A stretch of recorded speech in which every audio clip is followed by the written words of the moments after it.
rehabilitated, and real entertaining. This is the Carl Jackson Podcast. Hello and welcome to Tuesday's edition of the Carl Jackson Show podcast. This is your daily dose of objective truth in a world of confusion and lies. Guys, I am so looking forward to this interview with my guest today. And I think you're going to, well, it's weird because I want to say, I think you're going to like what you have to hear, but I'm not so sure that that's true. At least you're going to walk away informed and hopefully with a better understanding of who this guy George Soros is and a way to combat the narrative that if you go after George Soros and his evil ideas, you're somehow anti-Semitic. So anyway, Josh Hammer, welcome to the Carl Jackson Show podcast. Hey, thanks so much for having me. I appreciate it. Absolutely. Josh, you're an attorney as well, right? Yes, sir. Okay, so I got to ask you, I would be remiss to ask you the whole situation with Trump. I just want to get your take on it. I'm a Trump guy. I love Trump. I also love DeSantis, frankly. But I just want to get your take on what's happening with him. Sure. So, look, I mean, you cannot necessarily divorce the current prosecution from the broader context. I mean, people say that they've been trying to get Trump since he came down the escalator in June 2015 because they've been trying to get Trump since he came down the escalator in June 2015, going back to Michael Flynn and FISA surveillance, the Russia collusion delusion, 2 impeachments, one for a 5 to 6 page transcript of a phone call with Vladimir Zelensky, the other for something that he wasn't even remotely responsible for, really, January 6th. So the whole thing is a charade from that perspective. And, on the merits of this particular case, this prosecution should not have been brought now. So at a bare minimum, they got the documents that they needed to get, presumably when they raided Mar-a-Lago last August. I mean, we all saw the images of the cop cars outside Mar-a-Lago. The feds were in there at 6 a.m. It was a pre-dawn raid. So whatever documents they felt they needed to acquire, they presumably got. So at a bare minimum, even if you're going to prosecute, the timing is very, very suspicious. They could have easily announced they were still investigating, and they could have announced they were putting off any decision to prosecute until after the election next fall, until after November 2024. That's probably what they should have done, especially considering that the DOJ and the FBI have a whole protocol, a manual of trying to avoid the perception of political bias. So they kind of just avoided all of that here. Now, having said all that, and that's a massive caveat, I mean, I would not have brought this prosecution again. Even the Espionage Act itself is a very dubious statute to invoke to prosecute here. It's a World War I era statute. Many civil libertarians have challenged the constitutionality of that statute. It's really not used very often in high-profile prosecutions, let alone those of a former president of the United States. So there are a lot of structural flaws. But having said all that, the conduct alleged in the indictment is obviously not good. I mean, I read the indictment the day it came out, and the president does not look good. Now, having said that, this is the federal government's view of it. He is entitled, obviously, to his day in court, innocent until proven guilty. All of that is obviously true.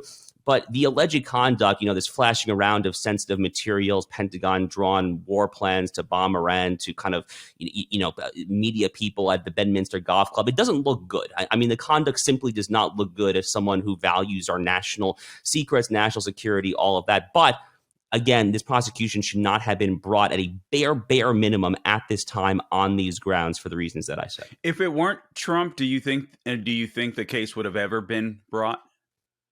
Probably not. The answer is probably not, to be honest with you. At a bare minimum, they would have waited until after November 2024. If it was an alternative person running for president, they probably would have found a slightly more solid statutory footing than the Espionage Act in particular, which is just, it's just a very weird statute to whip out on a former president, especially because you have this weird kind of interplay between the Espionage Act and the Presidential Records Act. Right. So it's kind of a legal mess, to be honest with you. The actual legalese just doesn't fully compute in my mind. So the short answer to your question, I think, is no. Is Trump justified in arguing, listen, the Presidential Records Act gives me, just carte blanche, the ability to be able to say, hey, this is classified, this is not, or, I can do basically whatever I want with this information since I was president at the time.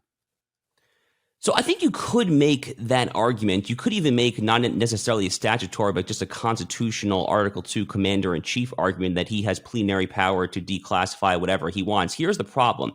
The problem is that argument only goes so far. One is that in the indictment, and again, it's just alleged, but allegedly they have this conversation on a wire recording, is that he's admitting to the reporter at Bedminster that he didn't make those declassification decisions. So that Right. that's pretty severely cuts against the argument that he could have Fair point, declassified right. whatever he wants to. The other problem here, and this is kind of the broader legal problem, is that the Espionage Act stuff is extremely dicey for the reasons that I just said. The obstruction charges, I think the feds are, if they can prove it, obviously, are on arguably more solid grounds here. I mean, regardless of whatever the statutory hook is, when you have a subpoena from a grand jury, you have to either abide by the subpoena or challenge the subpoena, legally speaking, by appealing it or something like that. And it's not clear to me that he went about doing that via the formal mechanism. So again, the whole thing stinks to high heaven as a matter of kind of political persecution. I would not have brought this prosecution if I were a federal prosecutor in the Southern District of Florida. I think that was a wrong decision. Sure. But again, the conduct from the former president also does not look good. So it's very much kind of a two things can be true at once from my perspective. Okay. All right. Fair enough. All right. Well, listen, I believe, I'm not sure if it's just you or yourself and others, started this foundation, Jews Against Soros. And that's what I want to get into. And actually, there's a bigger issue that I'd like to get into as well, because I think the same tactic that the media uses against Jews or anyone that goes after Soros, it's kind of the same thing they do with Black conservatives. So anyway, I'll kind of intertwine that at some point. But again, I'm speaking with Josh Hammer. He's a columnist, podcaster, speaker. I read his columns frequently. You should too. Josh, where's the best place to find you before we get into this topic for those that are tuning in? Yeah, thank you. So my podcast is on Apple, Spotify, wherever you get your podcast. My column goes Newsweek, Town Hall, Epic Times, American Greatness, any number of right-leaning websites carry my weekly syndicated column as well. All right, cool. Okay, so, and guys, by the way, before I get started, I do want to remind you also that this podcast is brought to you by MyPillow. Mike Lindell at MyPillow. He's a fabulous patriot fighting for election integrity, fighting for your rights, but also providing American jobs, American manufacturing, American products. His latest exclusive to my listeners is the new MyPillow 2.0. It comes with the same patented adjustable feel as the original MyPillow, but it has a temperature regulating thread that makes it softer, smoother, and even cooler, so you get a better night's rest. If you can imagine that, all you have to do is go to mypillow.com, click on the radio listener square that's at the top of the page, and enter my name, Carl, C-A-R-L, or give them a call, 800-858-0263, 800-858-0263. All of his products come with a 10-year warranty and a 60-day money-back guarantee. You cannot beat that with a bat. So you're going to be supporting American jobs, American manufacturing, and getting a good night's rest. Believe me, I absolutely love the pillow. I'm obsessed with the pillows. I'm a pillow freak in that sense. So I don't use anything else. I love it. I'm sure you will too. All right. Now, let me get back to my guest, Josh Hammer. Okay. So now you've formed this organization, Josh, Jews Against Soros. George Soros is a pretty evil guy, very wealthy guy, born in Hungary, I believe. He's Jewish. And he seems to hate Jews. Will you give us just a rundown of who this guy is? Ooh, yeah. Look, so George Soros, he's over 90 years old now. I mean, he was born in the 1930s. His family survived Nazi-occupied Hungary. His family-specific conduct back in Nazi-occupied Hungary is a subject that is still debated to this day. There's many allegations that his family cooperated with the occupying Nazis, perhaps were complicit in rounding up fellow Jews there in Hungary. But all of that is somewhat academic. Sure. The point is that George Soros has accumulated a lot of money in his lifetime, and he has decided to put that money to very, very, very bad uses, primarily through his open society foundations, which has existed now for roughly 30 years or so. So it initially came to form in the aftermath of the fall of communism in the early 1990s. Again, he's from Hungary, which was a former Soviet country. So he initially was trying to kind of build money into kind of redeveloping Eastern Europe. But at some point over the past 15, 20 years, he dramatically expanded the scope of this from not just liberalizing or rebuilding Eastern Europe, but truly taking this mission around the world and making it not just liberal, but extremely progressive and far left. So George Soros at this point is probably the number one, he is, according to the Washington Post, the number one highest dollar figure and most influential donor for Democratic Party and aligned left-leaning causes here in the United States. The Washington Post literally has this graphic. We cite it on our website, JewsAgainstSoros.com.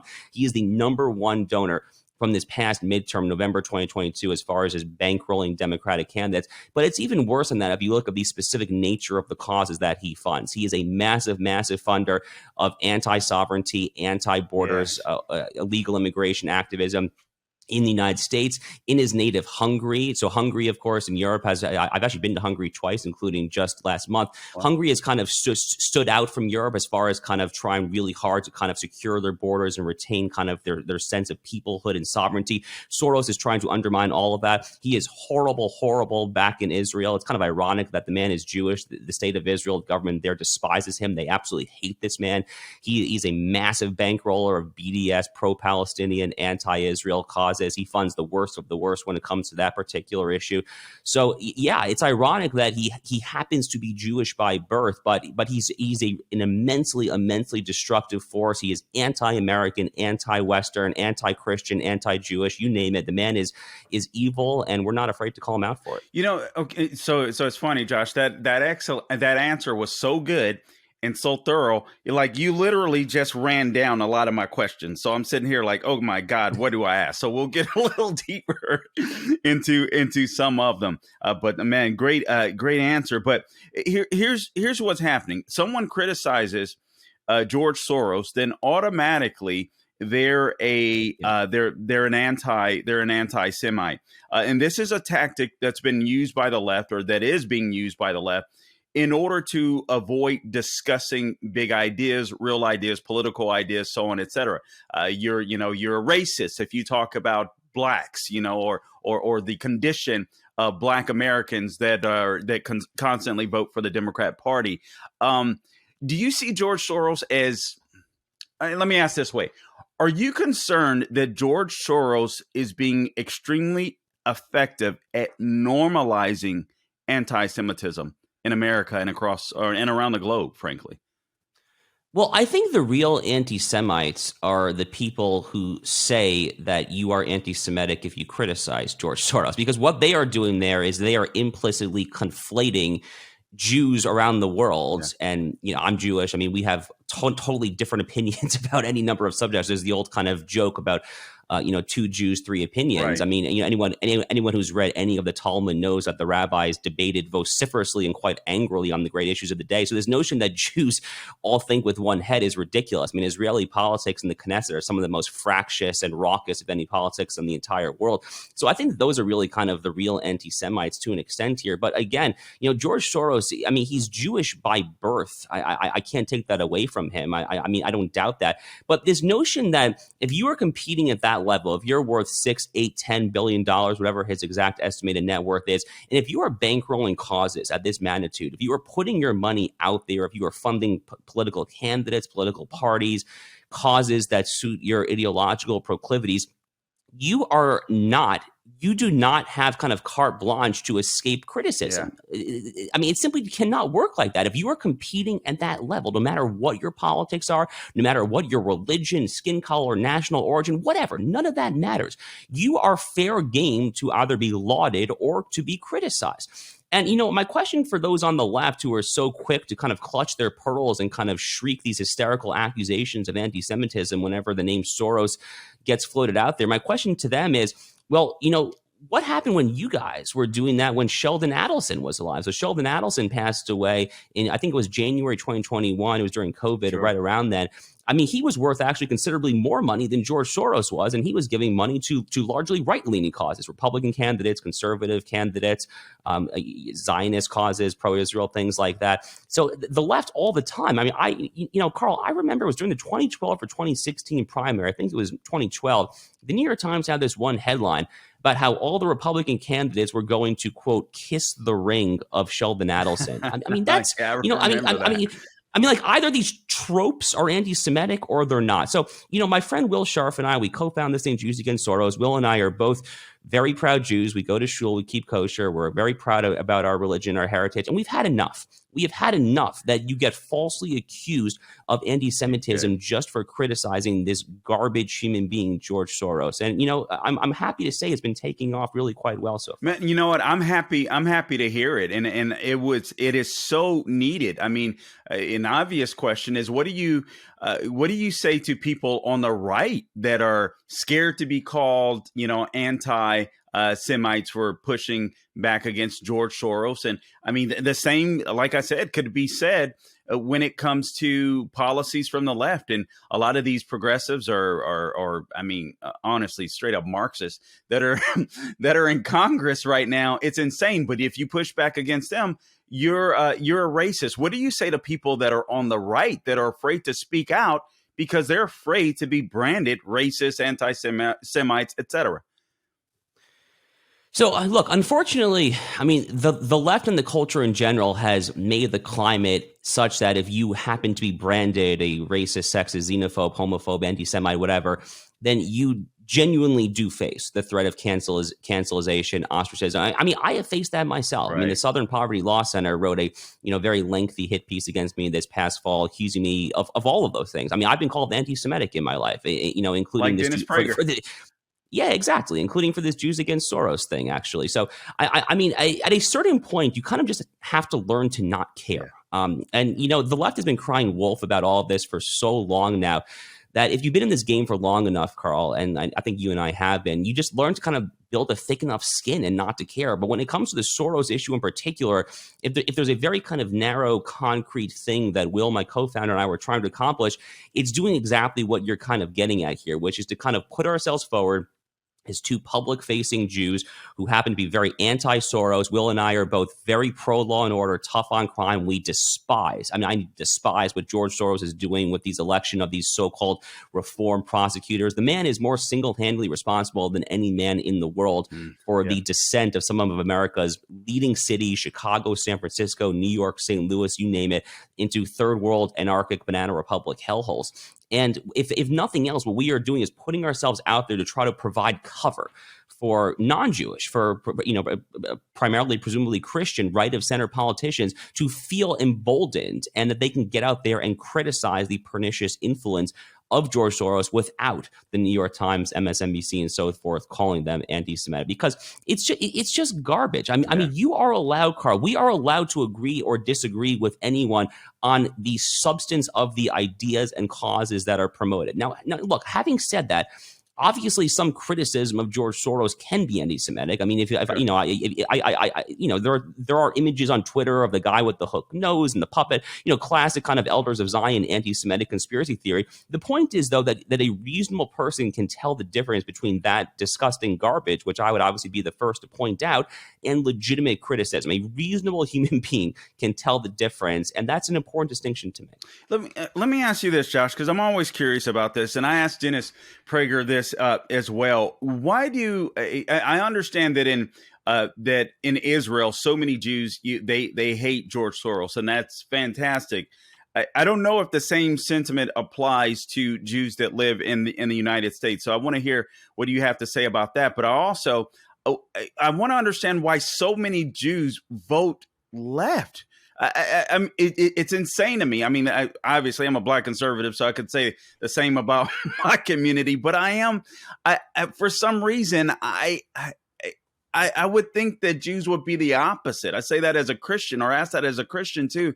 It does not make sense to me.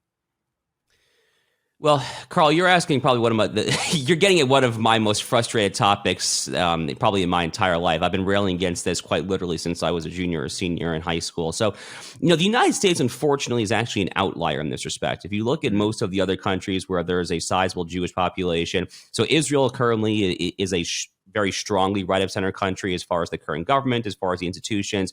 In the UK, the Jewish population leans heavily towards the Tory party, not the Labour Party. In Canada, actually, the Jewish population leans heavily as well towards the Conservative Party, not towards the Liberal Party. So the United States, unfortunately, is an outlier in this respect. And the primary reason for that outlier is very simple, actually. It's that theologically liberal sects of Judaism, Reform Judaism, and to a slightly lesser extent, conservative Judaism have really just exploded. So the actual percentage of Jews in America who take their religion seriously, who go to shul, who keep kosher, who keep Shabbat, all that.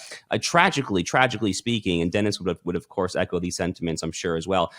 It's fairly small. Now to be clear, it's not that small. It's actually growing because the birth rate in these communities is much higher than in liberal communities that intermarry, have interfaith marriages, and increasingly kind of don't have children for all the normal kind of secular leftist reasons for not having children. But if you look at kind of the tenets of Reform Judaism, which was the quote unquote faith that I guess you might say that I was kind of sort of raised, the tenets of Reform Judaism basically echo just far left Democratic Party progressivism. Wow. There is very little Judaism in there. It is just kind of Democratic Party boilerplate. But if you talk to kind of Jews, again, who take their religion seriously, who actually read Talmud, who read the Bible, who know what their religion teaches, you're not going to find a liberal religious Jew. I literally, Carl, I would have to think very hard if I have ever found an Orthodox rabbi who is liberal. They're basically all conservative. I mean, for the same reason that kind of theologically conservative, Christian pastors and priests are going to be to of center. Yeah, okay, that makes sense. It's like having what we call, carnal Christians as opposed to biblically based Christianity. Okay. All right. So that makes sense to me. I want to ask you about this. You touched on it. Why is Soros going after our cities? Literally, you wrote about this. I think it was the Daily Caller where I saw the 75 woke DAs that he's gotten elected across the country. Chesa Boudin was in San Francisco. He's out. Thank God. I'm not sure how much better the lady is that's in currently, frankly, but she seems to be better than him. But, 75 woke DAs across the country, they're literally contributing to the destruction of our major cities. I mean, what I help me to understand why you would want to destroy our cities.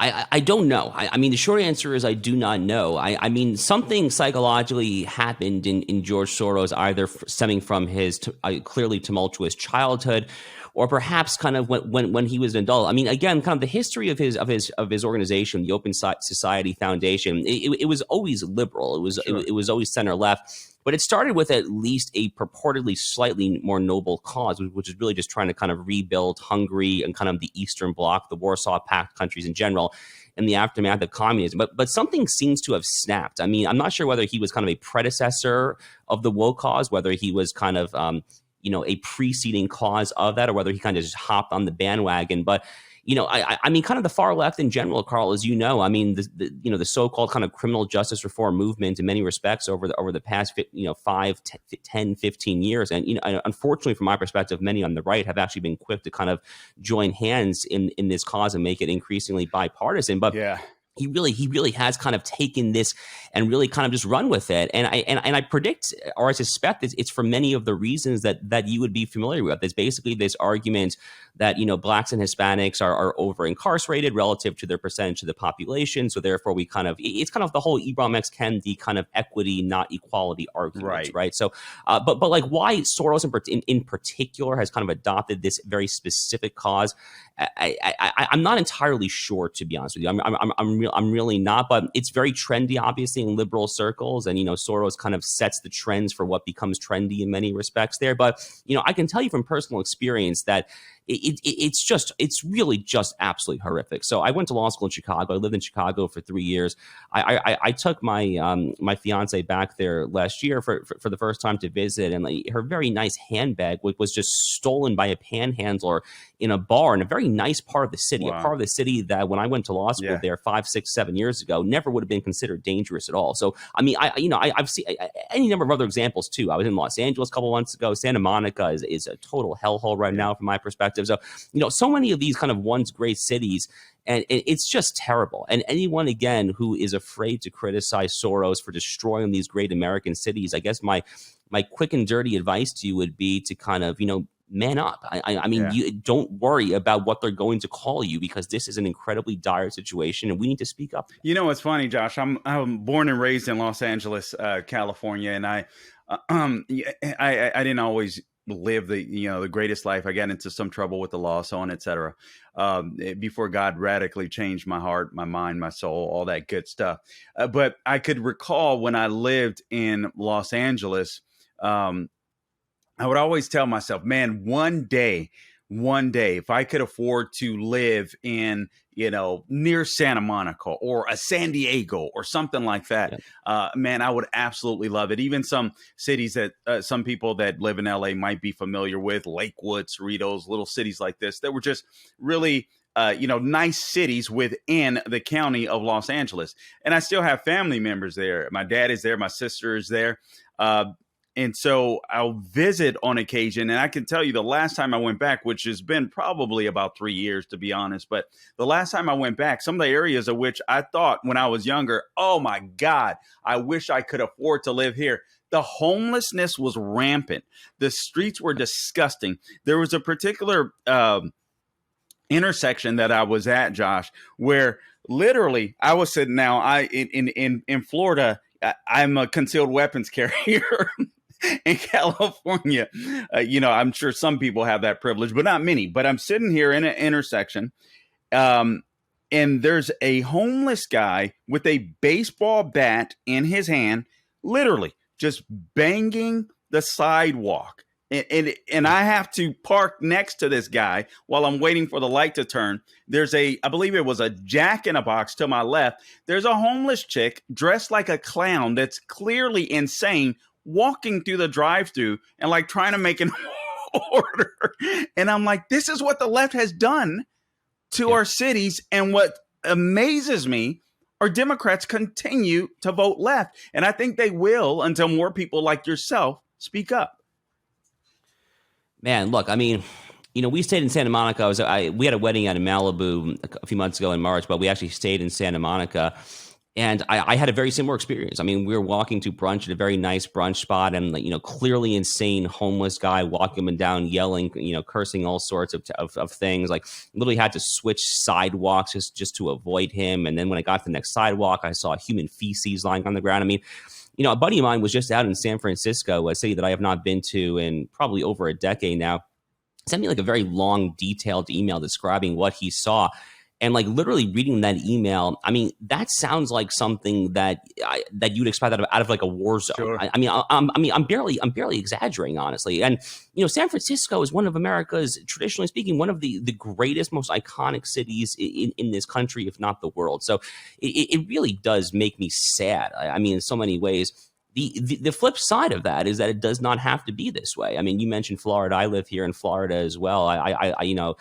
Miami has some flaws, but the homelessness situation here is definitely not anywhere near as bad. The crime situation, thankfully not anywhere near as bad as many of America's other largest cities there. So it doesn't have to be that way, but yeah, there is just this weird mentality, frankly, of people who just kind of keep on voting for the thing that put them in the situation in the first place. I mean, kudos, I guess, to San Francisco for recalling Chesa Boudin last summer. The mayor in Chicago just lost her primary, although they replaced her obviously with someone with Lori Lightfoot, but they replaced her with someone arguably even further to the left. So I guess we'll see how that works out.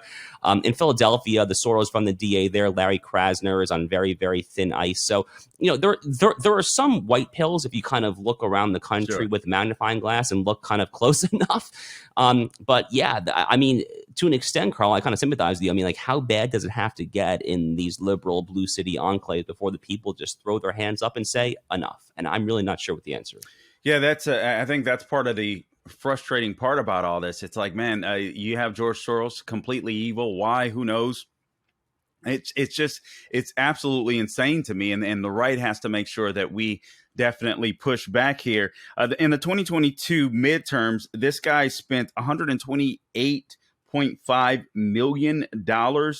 $40 million of that was spent on reform prosecutors, if I recall correctly from your column. What is the right? Do you know if the right is doing anything to combat this guy in particular, and where he's spending, so on, et cetera, or trying to curtail it at all? Well, I mean, when it comes to kind of just top level donations and donors, There are very few people who can compete, obviously, at that level. Sheldon Adelson, monetarily, financially speaking, was one. He passed away in January 2021. His wife, Miriam Adelson, I don't think is playing the political game at quite the level that her late husband did. So there are some Republican mega donors, obviously, guys who are worth billions of dollars, but there are very few who seem to be kind of putting the money out there at the level that George Soros is.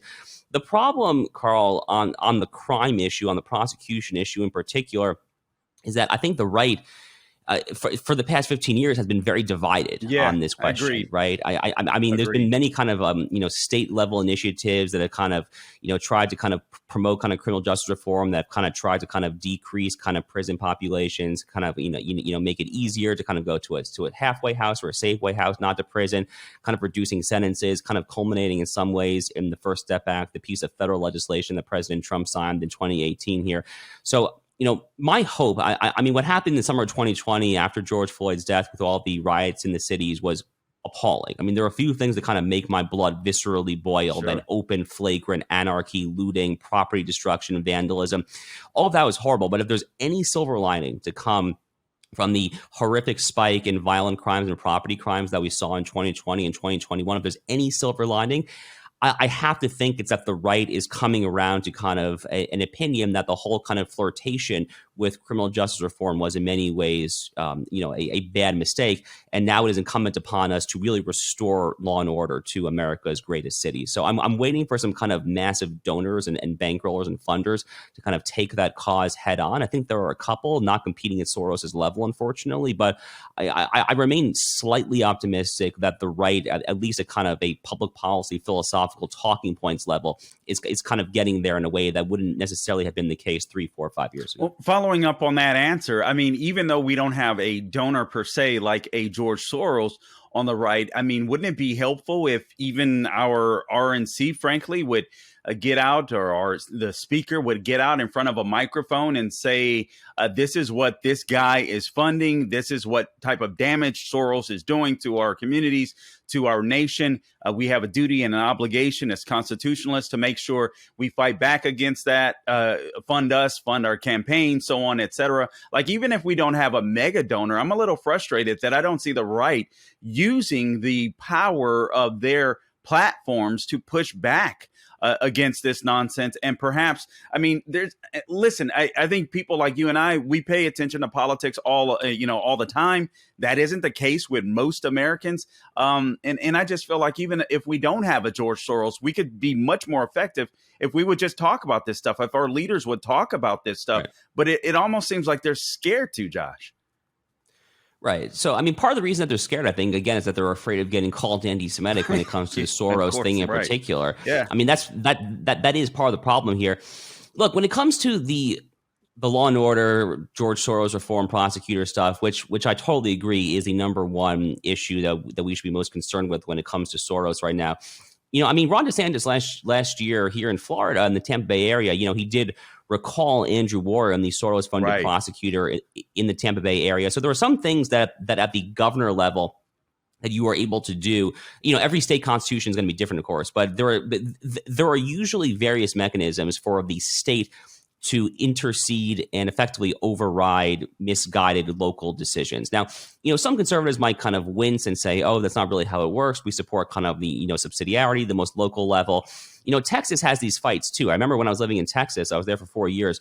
To this day, Texas has these fights routinely between the Austin City Council, which is an extremely liberal body, and the Texas State Legislature, which is there in Austin. They're constantly fighting. And the Texas State Legislature oftentimes does override the city council. Me personally, I'm actually kind of a fan of these right of center states overriding liberal localities and municipalities. Not all the time, to be clear. You have to use prudence. Do it when it's like truly justly called for. But if you think about kind of the system of dual sovereignty that the U.S. Constitution sets out for us, the national government is sovereign and the states are sovereign. The localities are the counties. None of that is sovereign. They are actually just chartered by the state. So if you kind of want to think of a theory of popular sovereignty of we the people, it's really the states actually that have that sovereign authority. So I actually have no issue whatsoever with red states kind of overriding kind of like what DeSantis did in Tampa Bay last year with Andrew Warren. And that particular situation is currently being appealed in the federal courts. He raised a First Amendment free speech defense. I predict he's probably going to lose on those grounds when it ultimately has the dust settled there. But there are things like that where the states can actually try to override the localities. And also, I mean, you know, again, what happened in Chesapeake Boudin is fairly encouraging, right? I mean, I don't think San Francisco, like I said, my friend was just out there. I don't think San Francisco's gotten a heck of a lot better, unfortunately. But the fact that the citizens of San Francisco did see fit to have this grassroots recall, actually spurred by the Asian community there. I think it was the Chinese community. So, you know, that's inspiring and hopeful as well. Yeah, I mean, fair points here. Just a couple of more questions. I want to get you to talk about the elimination of national borders that George Soros is really geeky about. Also, BDS, boycott, divestment, and sanctions. I mean, this is phenomenal to me. Again, I know that he's just Jewish by birth, but his desire for national borders, BDS. I mean, this guy literally funds terrorist organizations. This is insane to me. Let me get your take on that before we close out. Look, I mean, this is probably the ironic part about the whole "you criticize Soros, you're anti-Semitic" thing. The current Israeli government, the Netanyahu government, despises George Soros. In fact, one of the most recent kind of you criticize Soros, you're anti-Semitic incidents happened fairly shortly before we rolled out Jews Against Soros. It was when Elon Musk described George Soros as an enemy of humanity, and you know, obviously they all called him anti-Semitic. Well, what was funny about that was that Amichai Shikli, who is the Netanyahu government's minister for diaspora affairs, he is literally the guy who is in charge of kind of running relations between the Israeli Jewish community and the global Jewish community, and really to a lesser extent kind of just, you know, dealing with global anti-Semitism. He had a couple of tweets vocally defending Elon Musk, saying, no, actually, you know, criticizing George Soros is, if anything, quite the opposite of anti-Semitic. You know, it kind of reminds me of this op-ed that an Orthodox rabbi named Rabbi Doe Fisher wrote in the New York Post in 2022, about a year and a half ago, where he said that it is not only not anti-Semitic to criticize George Soros, it's actually a mitzvah. You know, in Jewish law, it's a good thing. You know, as we would say, all the honor to you, because he is a bad man who is funding a ton of causes that harm Jews. And by the way, that same Israeli government minister Amichai Shikli, when I rolled out my tweet thread unveiling the Jews Against Soros project a few weeks ago now, he actually liked all the tweets in my thread. Wow. So I mean, again, this notion that you are anti-Semitic for criticizing. Look, again, Carl, you can be some criticism of Soros, the images, if they invoke classical anti-Semitic, you know, the hook nose, whatever. Yes, of course, that's disgusting and vile. You know, the same way that if someone, you know, were to criticize, you know, a black person or any other kind of, you know, ethnic or religious minority using classic imagery that a reasonable person would recognize as bigoted, we should call it out. Sure. But the point is that the fact that you are criticizing Soros does not, by that fact, make you anti-Semitic. If anything, something closer to the opposite happens to be the case. Yeah, that's so well said. And honestly, I believe that with your organization, Jews that are against Soros, I think it proves that the right we're more compassionate. The left, they have this. People believe that the left is compassionate. They're destroying our cities. They're destroying families. I'm like, how are these people compassionate? They're the racists. They're the bigots. Everything is focused upon, you know, someone's race or something like that. It's insane to me. So I just appreciate you pushing back against this stuff. I'm going to have to get you on at a later date because I'd like to talk about the First Step Act. I'm one of these people that I thought that was a stupid move, frankly, by Trump. I think he was pressured into that a little bit. But I just think that stuff has to be reeled back. And I say that as someone that got in trouble with the law, but I'm like, guys, you don't understand. You're just inviting. This is a bunch of nonsense. But anyway, that's a topic for another day. Josh, I could go on with you, man. You are a fascinating guy. I look forward to reading more of your columns in the future. I'm going to be sitting in for Officer Tatum for the next couple of weeks. So I'm going to have to get you on to talk about this. And I'm going to go back and find, you had a headline of this other column. I was like, oh man, this sounds great. And it's gotten lost in my 1,000 columns that are up right now, but I will find it. I got to get you on, man. I appreciate your time today. It's been amazing. If you would, again, just tell people where they could go to find you, I would appreciate that, Josh.